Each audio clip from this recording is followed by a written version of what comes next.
La la la, sole mio. Salut à tous les passionnés, c'est Spartan, bienvenue dans cette nouvelle vidéo. Je vais cette fois-ci vous parler des calques encore une fois, c'est la troisième vidéo sur 4. Cette fois-ci on attaque les modes de fusion et comment bien s'en servir avec une première partie purement théorique où je décris un petit peu les différents modes et une deuxième partie où là on va vraiment se lancer un petit peu dans le vif du sujet et où je vous donne quelques conseils pratiques sur comment utiliser au mieux les modes de fusion les plus utilisés. Alors je vais partir de cette photo qui traîne sur mon bureau pour une raison assez mystérieuse. Non, allez, plus sérieusement, on va changer. Je vais vous prendre celle-ci. Alors j'ai trouvé cette photo sur Google Images, je ne détiens pas les droits de ce fabuleux rendu 3D du Grand Canyon. Donc, je vais faire un nouveau calque par-dessus, qui est pour l'instant vierge. Et je vais vous présenter les modes de fusion. Je vais vous en parler un petit peu. Donc vous voyez qu'il y a une liste déroulante ici, avec plusieurs modes. Donc on a le mode normal qui est celui par défaut. Le mode fondu, obscurcir, etc. Je ne vais pas tous les faire. Vous voyez qu'il y en a à peu près une vingtaine, 25 modes. Donc en général, même moi qui me sers beaucoup de Photoshop et beaucoup des modes de fusion, il y en a certains dont je me sers très peu, voire jamais. Mais il est quand même bien de les connaître, de les passer en revue. Donc je vais commencer tout de suite avec le premier mode qui s'appelle fusion. Donc je vais ouvrir une deuxième photo, tiens je vais vraiment utiliser celle-ci d'ailleurs, puisque je l'ai sous la main, et qu'elle est quand même foutrement bien. Donc je vais changer son mode, et passer à fondu. Donc là vous voyez que les contours de l'image, de la photo, ont légèrement changé, et plus je baisse l'opacité du calque, plus vous allez voir ce qu'a comme impact ce nouveau mode. Donc, vous voyez, plus je descends, plus mon calque semble se diffuser, il commence à se fondre petit à petit. Voilà, donc je reviens à 50%, ça donne ça, à 100%, il est totalement opaque. Voilà, donc ça c'est un mode de calque un peu spécial, c'est vraiment le seul dans ce genre-là. Je trouve quand même particulièrement moche, dans la mesure où l'effet n'est pas très beau, je pense que c'est un filtre qui doit dater, à mon avis, presque de l'origine de Photoshop, donc il masque tout simplement certains pixels aléatoirement. Donc c'est pas très beau, personnellement je l'utilise jamais et je ne connais personne qui l'utilise. Mais en tout cas voilà, vous savez ce que fait ce mode. Donc vous pouvez à tout moment changer les réglages, changer le mode et revenir sur le mode normal. Voilà, donc ça, sachez qu'on peut toujours revenir en arrière, ça c'est vraiment pratique. Donc, je repasse son opacité à 100%. Et donc ce calque, ce coup-ci, je vais passer dans le mode suivant, qui est le mode obscurcir. Donc là vous voyez que ça a transformé en fait la façon dont mon calque s'affiche. Et il va en fait venir obscurcir le calque du dessous, enfin tout ce qui est en dessous. Pour bien comprendre, je vais à l'inverse utiliser son opposé qui est éclaircir. Donc là vous voyez que toutes les zones claires de l'image vont éclaircir les calques qui sont en dessous. Et tout ce qui est plus foncé du coup va disparaître. Et si je remets le mode obscurcir, voilà, vous l'avez compris, donc tous les pixels foncés de ma photo, donc toutes les zones voilà, comme celle-ci en haut à droite, le noir des yeux, de la bouche, etc. vont rester affichés et vont rendre tout ce qu'il y a derrière, tout ce qu'il y a en dessous, plus sombre. Voilà, donc dans le même type, là, vous voyez qu'en fait, ils sont classés, il y a des petites barres de séparation, donc ces calques-là servent tous les 5 à obscurcir l'image. Donc vous voyez, si maintenant je défile, donc densité couleur plus, donc on assombrit toujours, mais cette fois-ci on fait une espèce de multiplication des valeurs, donc on a des teintes très saturées. Voilà, vous voyez un petit peu ce que ça donne lorsque je bouge le calque. Donc je continue à faire défiler les modes, donc après densité couleur plus, on a densité linéaire plus. Et enfin on a la couleur la plus foncée, donc là comme le nom du mode le laisse deviner, il affiche vraiment la couleur la plus foncée entre tous les calques disponibles. Enfin, plutôt entre les autres calques et ce calque. C'est-à-dire, si par exemple je prends une zone au hasard de mon image, donc admettons cette partie-là de la montagne, la couleur la plus foncée va s'afficher. Si c'est maintenant la couleur du calque du canyon, vous voyez que mon calque par-dessus va rester transparent. Par exemple, si mon calque qui est dessus est plus foncé, par exemple sur la zone des cheveux, ici, donc les pixels sont plus foncés que les pixels de l'image de base, et là je vais avoir une opacité à 100%. Donc là je vais recouvrir mon image de base. Voilà pour les explications. Ensuite on a les 5 suivants, donc ce sont exactement les mêmes, seulement à l'opposé. Donc j'imagine que Photoshop a juste inversé les algorithmes. Donc cette fois-ci on n'obscurcit pas mais on éclaircit les calques à partir des valeurs les plus claires de mon calque. Voilà, donc je passe les différents calques en revue. Donc le mode superposition est un mode très utilisé, je reviendrai dessus plus tard. On a densité couleur moins. Voilà, donc comme densité couleur plus, vous voyez que ça donne des résultats, des couleurs très saturées. C'est de suite très coloré, très chaud. On a ensuite densité linéaire moins. Et pour finir, couleur la plus claire, donc là c'est le même principe. Hein. Donc pour chaque pixel de l'image, on va afficher le pixel le plus clair, que ce soit celui de ce calque ou de ceux du dessous. Ensuite, on a tout un groupe de calques, de modes, pardon, assez intéressant. Ceux-ci vont en fait mixer votre calque à tout ce qui est déjà existant pour donner un résultat assez intéressant. On a notamment le mode incrustation, donc qui est vraiment très utilisé. Je pense que c'est même celui que j'utilise le plus, comme beaucoup de gens d'ailleurs. Donc incrustation, comme son nom l'indique, il va en fait incruster votre image par-dessus ce qui est déjà existant. Donc vous voyez qu'on ne recouvre pas de zone complètement, on n'est pas non plus totalement transparent, il y a une espèce de petit mélange des deux qui se fait. Donc c'est vraiment pratique, je vais vous montrer des exemples tout à l'heure. Donc le mode lumière tamisée, c'est à peu près la même chose qu'incrustation, seulement c'est plus subtil.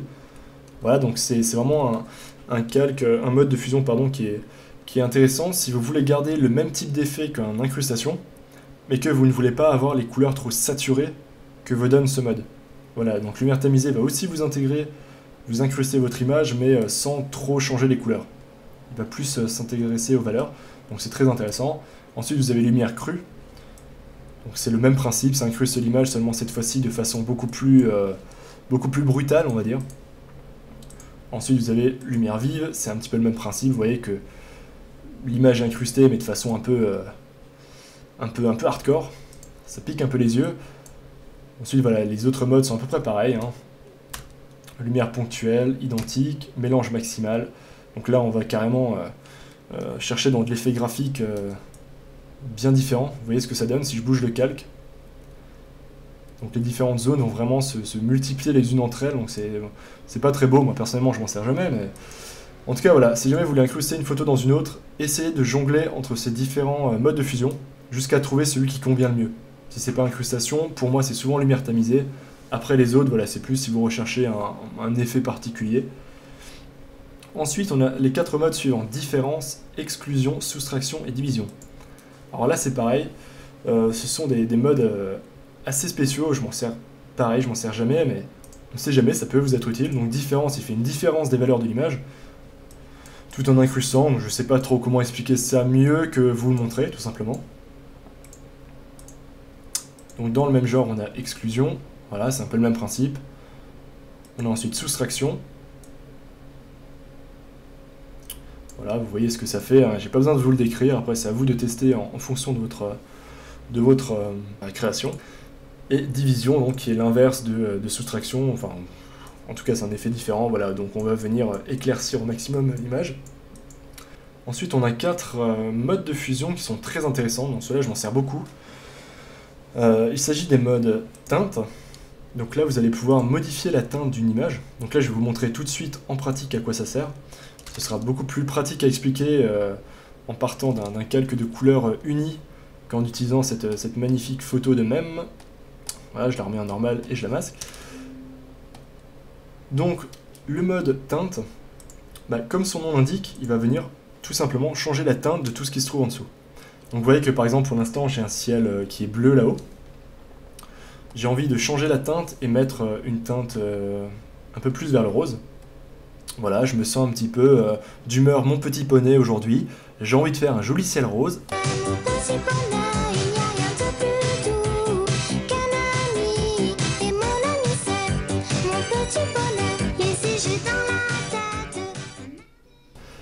Et voilà, donc je passe un petit coup de brush pour mettre du rose sur mon calque, et là je le passe en teinte. Et comme par magie, vous voyez que partout où j'ai mis un coup de brush, la teinte a été changée en rose. Donc si je remplis tout mon calque, vous voyez ce que ça donne. Alors là, vous voyez que dans le ciel, ça donne des couleurs un peu bizarres, et c'est normal. C'est parce que ça ne change que la teinte d'une couleur, mais pas sa saturation. Si vous voulez changer à la fois la teinte et la saturation, dans ce cas-là, choisissez le mode couleur. Donc c'est l'avant-dernier mode de fusion. Donc là, vous voyez que par contre, ça change vraiment toute la couleur, pas juste la teinte. Donc je vous montre la différence. entre couleur et teinte. Voilà, vous voyez ce que ça fait. Donc la couleur va vraiment mettre le même niveau de saturation que la couleur que vous avez choisie, donc qui est ici mon rose, et il va l'appliquer à toute l'image. Si je choisis teinte, il va uniquement garder la teinte, mais garder la saturation originale. Bref, donc ça ce sont pour ces deux modes, donc teinte et couleur. Donc comme vous l'imaginez, c'est extrêmement pratique, hein, que vous fassiez de la photomanipulation ou que vous fassiez du digital painting. En tout cas, vous avez un élément graphique, que ce soit un élément de la photo ou de votre illustration, vous avez envie de changer la couleur rapidement sans avoir besoin de modifier le calque de base. Voilà, donc vous changez la couleur, vous prenez, voilà, prenez du orange par exemple, vous peignez là où vous en avez envie, et voilà, la teinte est changée, la couleur, si vous avez envie de changer la couleur, vous changez la couleur. Voilà, c'est fait très rapidement, vous pourrez ensuite revenir en arrière, c'est très pratique. Donc voilà à quoi ça sert. Donc n'oubliez pas aussi hein, que peu importe le mode de fusion, vous pouvez toujours changer l'opacité. Donc c'est vraiment extrêmement pratique, moi je m'en sers tout le temps. Ensuite, je vais passer au mode suivant. Il nous restait saturation, je pense que vous devinez ce que c'est. Donc cette fois-ci, on va changer la saturation et non plus la teinte ou la couleur. Donc là, je sursature en fait toutes les zones où je mets mes coups de pinceau, puisque j'ai choisi en fait une couleur dont la saturation est maximale, puisqu'elle se trouve vers la droite. Donc ça veut dire que la saturation est vraiment au max. Donc c'est pour ça qu'en fait je crée partout où je peins ces espèces d'artefacts visuels, c'est parce que en fait je sursature les couleurs de base de ma photo de Canyon. Si je réduis l'effet, vous allez comprendre ce que ça fait. Donc là je vais en fait augmenter la saturation. Voilà, petit à petit vous voyez ce que ça donne. Ensuite, dernier réglage, c'est luminosité. Donc là ce coup-ci c'est toujours c'est le même principe, hein. Sauf que au lieu cette fois-ci de changer la teinte, la saturation ou la couleur, on change les valeurs de l'image. Ou plutôt la luminosité de l'image. C'est encore plus précis de dire ça comme ça. Donc si par exemple maintenant je remplis mon calque de blanc, toute mon image va être blanche. Si je remplis de noir, vous voyez ça va remplir à 100% de noir. Si je veux faire un mix des deux, vous voyez ce que ça donne. En fait ça change les valeurs de l'image, donc plus c'est clair, plus on va aller vers le blanc, puisque j'ai choisi du blanc, plus c'est foncé, plus on va aller vers du foncé. Si je mets maintenant une couleur pour vous montrer un petit peu ce que ça donne, je vais reprendre du vert, c'est assez parlant. Donc vous voyez que peu importe la couleur, ça ne changera rien. Si maintenant je mets du vert et que juste à côté je prends du rouge, je passe à côté, je vais prendre un rouge qui est à peu près aussi clair que mon vert, ça c'est important. Voilà, à peu près ça. Vous voyez qu'il n'y a pas de différence de couleur en fait. Peu importe si mon calque est rempli d'un rose, d'un jaune, d'un vert, d'un bleu, peu importe. Ce qui est intéressant, c'est juste la valeur de luminosité. Donc il prend les calques comme s'ils étaient gris, et en fonction de ça, il va modifier les valeurs de l'image actuelle. Donc ça aussi, ça peut être pratique de temps en temps si vous voulez rehausser certaines portions de l'image. Par exemple, si vous avez une photo, vous faites de la retouche photo, et vous avez des noirs qui sont bouchés, donc des valeurs trop sombres, il suffit de sélectionner les valeurs les plus sombres. Sur un nouveau calque comme luminosité, vous allez mettre un gris un peu plus clair dans les zones où, qui sont trop foncées. Vous allez changer l'opacité et voilà, vous allez comme par magie déboucher vos ombres. Pareil, s'il y a des zones, des photos par exemple qui sont trop saturées, je reviens sur... je vais vous montrer l'exemple tout de suite. Si je reprends ce calque, voilà, je le pixelise et je vais le rendre trop lumineux volontairement. Et partons du principe que je n'aime pas cette zone ici qui est beaucoup trop lumineuse. Je vais faire un nouveau calque. Pardon, je me suis trompé de touche. Voilà, un nouveau calque. Je vais passer en luminosité. Et donc si je prends avec ma pipette, là je vois que les valeurs sont très claires. Donc je vais prendre une valeur exprès plus foncée, voilà, un gris à 50%. Je sélectionne mon calque bien sûr, et je vais mettre quelques coups de pinceau dessus. Vous voyez que là par contre tout de suite j'assombris mon image. Pareil, si j'ai envie d'éclaircir, je reviens sur du blanc, et je vais de nouveau augmenter la luminosité. On a passé en vue les différents modes, maintenant je vais vous montrer comment se servir en pratique de certains modes, en tout cas ceux dont moi je me sers le plus souvent. Je vous ai déjà parlé du coup des modes de façon pratique, des modes teinte, saturation, couleur, luminosité. Je vais encore vous parler d'incrustation, superposition et produit, parce que je m'en sers énormément. Alors pour vous montrer en application à quoi servent ces modes, j'ai ouvert ici une de mes dernières créations. Une de mes dernières grosses illustrations. Je crée un nouveau calque. Cette fois-ci, je vais le mettre en mode incrustation pour vous montrer de quoi il s'agit, même si vous avez déjà eu un petit aperçu. Donc là, vous avez bien l'image sous les yeux, vous voyez un petit peu quelle est la luminosité de l'image, quelles sont ses couleurs, essayez de les garder en mémoire, puisque je vais venir justement modifier tout ça à l'aide des modes de fusion. Admettons que dans un élan de folie incroyable, j'ai envie de rendre la lumière du dessous, donc cette espèce de... on peut imaginer que c'est de la lave qui éclaire les fragments de terre du dessous, j'ai envie de les rendre... de rendre cette lueur plus puissante. Voilà, j'ai envie vraiment de donner l'impression qu'il y a un feu ardent là en dessous. Bref, voilà, j'ai envie de changer cette lumière. Donc ce que je vais faire, je vais passer mon calque en incrustation, comme vous l'avez vu là. Je vais prendre une lumière, une couleur par exemple qui reprend à peu près celle de la lumière de base. Donc c'est une espèce de jaune, voilà, très saturé. Et je vais venir peindre dessus, mais uniquement dans cette zone. Uniquement dans la zone voulue. Voilà, donc là je vais, en fait...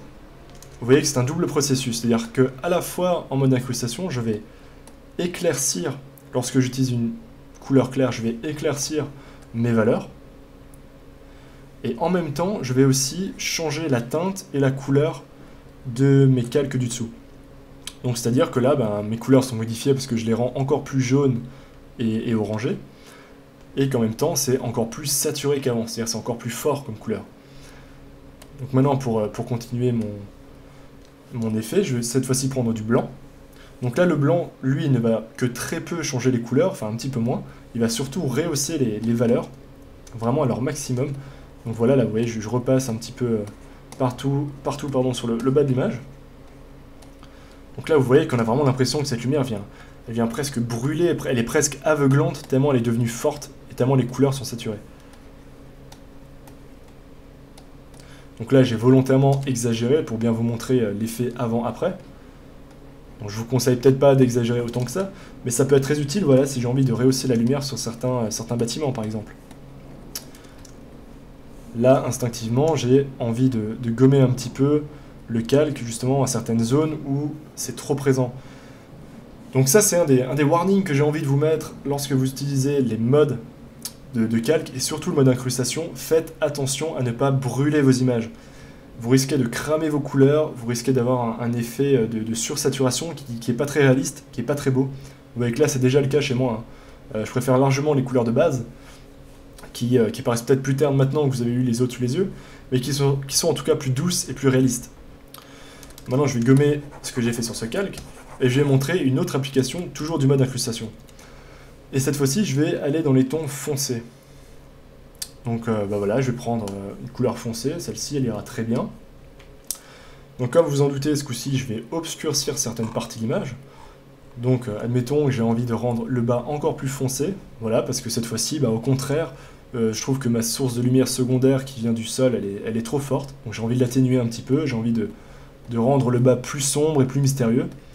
Voilà, vous voyez qu'en quelques coups de brush, donc noir, je repasse mon calque en mode normal, donc ça ressemble à ça, hein. C'est juste un calque noir, que j'ai placé en incrustation, et j'ai changé la teinte. Donc avant, après. Pareil, si j'ai envie maintenant de modifier les teintes de mon personnage, voilà, juste à peindre par-dessus, et vous voyez que tout va... Je vais incruster mon calque dans celui qui est en dessous. Alors, justement, vu que c'est l'algorithme de Photoshop qui gère ça, ne vous étonnez pas si vous n'avez pas tout de suite, dès le début, l'effet escompté. C'est-à-dire que vous allez peut-être choisir une couleur, et vous allez avoir un résultat totalement inattendu, et c'est pas du tout ce que vous voudrez. Mais c'est normal. Dites-vous qu'il faut faire quelques tests, il faut faire quelques essais avant des fois de trouver la bonne couleur pour changer les valeurs comme vous en avez envie. Par exemple, si maintenant je prends du rose, vous voyez que ça donne tout de suite un rose très bonbon. Tandis que si je voulais juste rendre la peau plus rose de façon subtile, bon là c'est raté quoi, c'est pas rose, là je l'ai transformé en Barbie, enfin c'est foutu. Donc je vais prendre, moi d'expérience, je sais que les couleurs trop saturées, en mode incrustation, donnent justement, vous voyez, des résultats extrêmement criards. C'est ce que je vous disais avant, c'est pas très beau. Donc en général, j'utilise des couleurs, moi, qui sont très désaturées, très subtiles. Par exemple, je sais qu'avec cette couleur-là, ce sera très très bien pour rendre ma peau plus rose. Vous voyez, là je passe quelques petits coups de brush, assez subtilement. Voilà, vous voyez que là j'ai déjà une peau qui est plus proche de celle d'un humain. Même si c'est un peu trop monocolore, mais en tout cas, vous comprenez le principe. Voilà, avec 100. Alors, je fais une dernière précision par rapport au mode incrustation, puisque c'est un mode vraiment qui est très pratique. Gardez à l'esprit que, si je ne dis pas de bêtises, je vais tester ça tout de suite, un gris à 50%, donc qui est ni noir ni blanc, mais parfaitement entre les deux, normalement n'a quasiment aucune incidence sur l'image en mode incrustation. Voilà, là vous le voyez, que je l'affiche ou non, il n'y a aucune différence. Donc gardez bien à l'esprit que dans votre gamme de couleurs, lorsque vous allez peindre en incrustation, le gris à 50% et la couleur neutre, cela n'a aucun effet sur l'image. Plus vous allez vers des couleurs claires, plus vous allez éclaircir. Plus vous allez sur des couleurs en dessous de cette valeur des 50%, plus vous allez obscurcir. Donc il faut vraiment vous imaginer comme s'il y avait une ligne qui était tracée ici, comme ça, et qui divisait en fait votre panneau de couleurs en deux. Tout ce qui est au-dessus va éclaircir, tout ce qui est en dessous va obscurcir. Et ensuite, plus vous allez prendre des couleurs vers la droite, donc plus vous allez prendre des couleurs saturées, plus vous allez altérer votre couleur. Par exemple, si maintenant je prends, vous voyez, un gris rose ici, donc vous voyez que je ne suis pas très saturé, hein, je suis vraiment vers la gauche, on est vraiment dans du gris. Je vais passer un petit coup de pinceau, donc là vous voyez l'effet que ça donne, donc là je passe vraiment un coup de pinceau à 100% d'opacité, le plus fort possible. Donc vous voyez que j'ai légèrement changé la teinte et la couleur, ça est légèrement éclairci en rose. Si maintenant je reprends une couleur plus proche vers la droite, donc là vous voyez qu'on est sur la même intensité de luminosité, donc ça va pas être plus clair, mais par contre ça va être plus saturé. Voilà, là vous voyez tout de suite le résultat, c'est ce que je vous disais avant, toutes les couleurs sont totalement modifiées à 100%. Par contre c'est pas plus clair. Voilà, donc c'est peut-être un petit peu flou lorsque j'explique comme ça, je pense qu'il faut vraiment tester pour se rendre compte et bien comprendre. Ça va vous prendre un petit peu de temps, je pense, pour bien maîtriser les différents modes, que ce soit le mode incrustation, que ce soit le mode lumière tamisée. Tiens, d'ailleurs, je vais vous montrer lumière tamisée, à quoi ça sert, parce que je vous en parlais juste avant. Donc, admettons, voilà, j'utilise un mode incrustation sur mon image, mais je trouve ça un peu trop fort. C'est l'effet que je voulais, mais c'est un peu trop fort, c'est un peu trop saturé. Elle va bien souvent passer juste en mode lumière tamisée, et vous aurez un résultat bien plus convaincant. Voilà, donc je repasse au mode incrustation pour vous montrer, voilà, vous voyez que c'est beaucoup plus saturé. Lumière tamisée, voilà, si jamais c'est trop fort, passez sur ce mode-là. Ensuite, je vais passer en vue vite fait le mode superposition, puisque je pense que c'est le deuxième que j'utilise le plus fréquemment. Alors le mode superposition, finalement, il est assez proche du mode incrustation. Enfin, ils suivent un petit peu tous cette logique, donc c'est-à-dire que, alors si vous vous rappelez, dans les modes de fusion, tout ce qui est ici dans cette tranche sert à éclaircir les valeurs de l'image. Tout ce qui est là, à obscurcir. Donc si je prends superposition, je vais forcément éclaircir mon image. Donc dès que vous voulez éclaircir, ajouter de la lumière, etc., vous choisissez ce mode en priorité. Donc si maintenant je mets une lumière blanche du dessus, voilà, vous voyez que j'éclaire tout. Si maintenant j'ai envie d'une lumière un peu plus orangée, voilà, je vais rajouter plutôt des coups de brush orange, et vous voyez que ça change tout de suite la lumière de ma scène. Alors maintenant vous allez me dire, oui mais ça fait un peu plat. C'est vrai, effectivement, en mode superposition, quelquefois, le changement de lumière va aplatir un peu l'image, ça manque un peu de relief, donc dans ce cas-là, vous pouvez jongler avec les différents modes. Par exemple, si maintenant je prends densité couleur moins, vous voyez que j'ai changé la façon dont les couleurs vont réagir à mon calque qui est au-dessus. Si maintenant je prends densité linéaire ajout, c'est encore différent. Couleur plus claire, là il fait bêtement un test entre les pixels les plus clairs, donc ça c'est pas très intéressant, enfin, en tout cas je m'en sers assez rarement, mais ça peut être utile. Donc voilà, essayez toujours entre mode superposition, densité couleur moins ou densité linéaire si vous voulez tester différentes choses. Alors sur le même principe, maintenant je vais vous montrer l'opposé, à savoir obscurcir une image. Donc on a notamment le mode produit qui sert à ça, donc pareil en général c'est le premier qu'on essaye pour changer une teinte et obscurcir quelque chose. Donc là vous voyez je vais obscurcir à partir de bleu. Donc je vais prendre un bleu, donc là peu importe, hein, à vous de tester quelle couleur, vous n'êtes pas obligé d'aller forcément dans les couleurs les plus sombres, pardon. Vous pouvez, mais à chaque coup de pinceau ce serait quasiment comme si c'était du noir. Donc si vous voulez essayer d'avoir des effets plus intéressants, prenez des couleurs plus claires vers le haut. Donc là vous voyez que j'ai déjà un peu plus du bleu qui apparaît et moins du noir. Donc voilà, partout où je vais peindre, eh ben vous l'avez compris, ça va devenir noir, donc c'est très pratique pour baisser les intensités lumineuses. On a plus de contrôle aussi qu'avec un calque en incrustation, qui comme je vous le disais, va changer vraiment les couleurs, va avoir un effet peut-être trop puissant sur l'image. Là, vous pouvez vraiment jauger parfaitement ce que vous voulez faire. Si c'est pas ce que vous vouliez faire, vous pouvez tester toujours les autres modes. Vous voyez que le mode densité couleur plus peut être assez intéressant parce qu'il multiplie en fait les valeurs sombres entre elles. Donc c'est-à-dire que le mode produit va un petit peu comme le mode superposition aplatir les valeurs de l'image, tandis que le mode densité couleur plus va quand même garder les valeurs les plus sombres et les rendre encore plus sombres. En fait, il suit un petit peu une courbe plutôt qu'une ligne droite. Enfin bon, c'est un peu abstrait, mais il faut l'utiliser pour s'en rendre compte. Densité linéaire plus, voilà, c'est pareil, ça a un petit peu plus d'impact au niveau des couleurs les plus claires et couleurs la plus foncée. Ça, j'en ai parlé juste avant. Voilà pour les différents modes et comment je m'en sers le plus fréquemment. Je vous montre une toute dernière chose, puisque ça concerne vraiment l'utilisation, l'emploi, on va dire, des modes de fusion.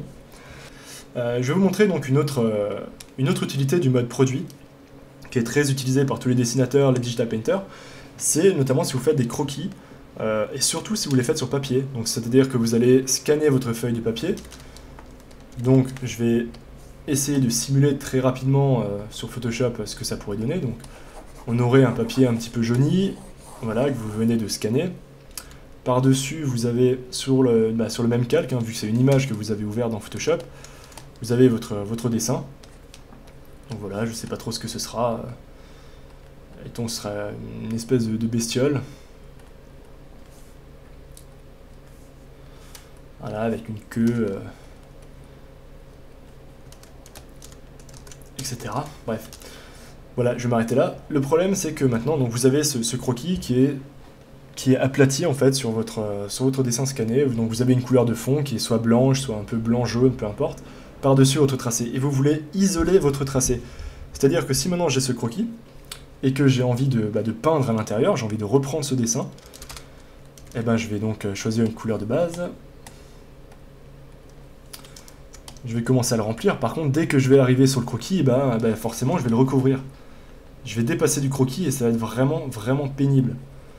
Donc je peux essayer de passer mon calque de couleur en dessous pour garder les contours du croquis par-dessus, mais forcément il va être masqué parce que j'ai le fond blanc de ma page.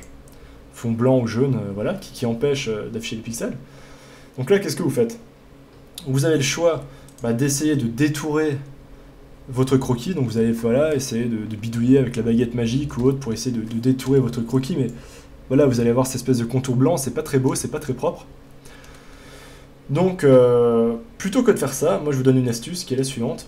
Vous revenez en arrière, donc vous avez votre calque ici, voilà, c'est votre dessin que vous avez scanné, vous allez tout simplement le passer en mode produit. Et voilà, et comme par magie, vous voyez que tous les pixels très foncés vont rester toujours visibles par-dessus, tout ce qui est clair va disparaître. Donc c'est-à-dire que si maintenant je reprends donc, mon croquis, je le déplace volontairement, si je change sa couleur jaunie pour mettre du blanc pur, vous voyez que votre feuille de dessin va totalement disparaître. Vous gardez le tracé bien noir, voilà, il reste en blanc, et comme ça vous n'allez garder que votre croquis, comme s'il était détouré comme par magie.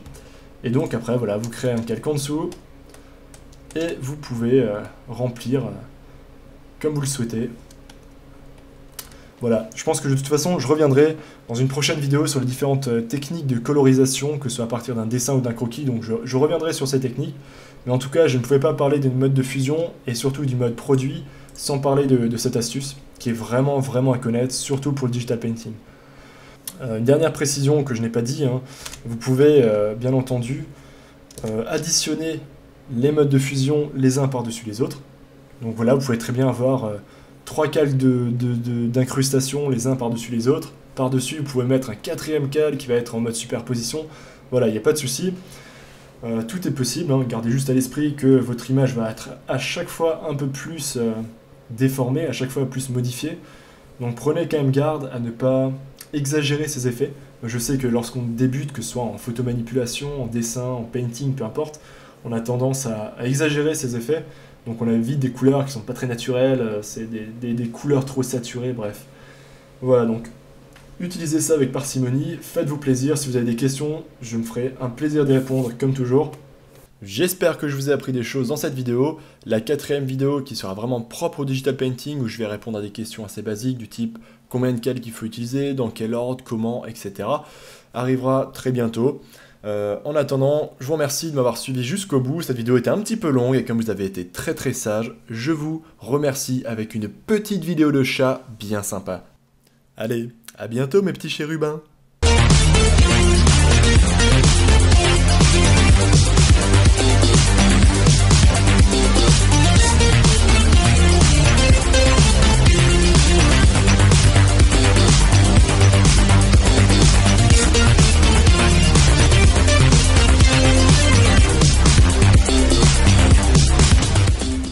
Stop, pars pas tout de suite. Attends une seconde, t'as l'âme d'un artiste et le digital painting t'intéresse, à savoir la peinture numérique en français. Sache que digitalpainting.school va ouvrir ses portes prochainement. Il s'agira du premier site communautaire et de formation sur le digital painting. Alors si le projet t'intéresse, va sur digitalpainting.school ou retrouve l'adresse dans la description de la vidéo et inscris-toi. On sera bien.